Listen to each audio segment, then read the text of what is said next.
When two black holes collide, they undergo a process known as a black hole merger.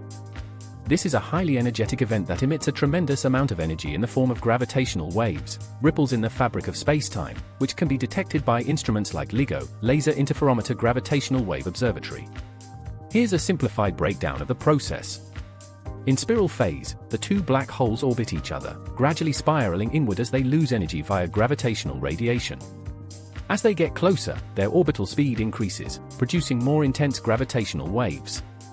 Merger. Eventually, the black holes merge into a single, larger black hole.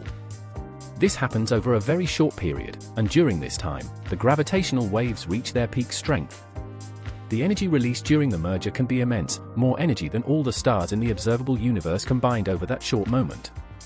This phase of merger can last for millions of years, but in the final minutes or seconds before the collision, the black holes are moving incredibly fast, and the frequency of the gravitational waves increases dramatically.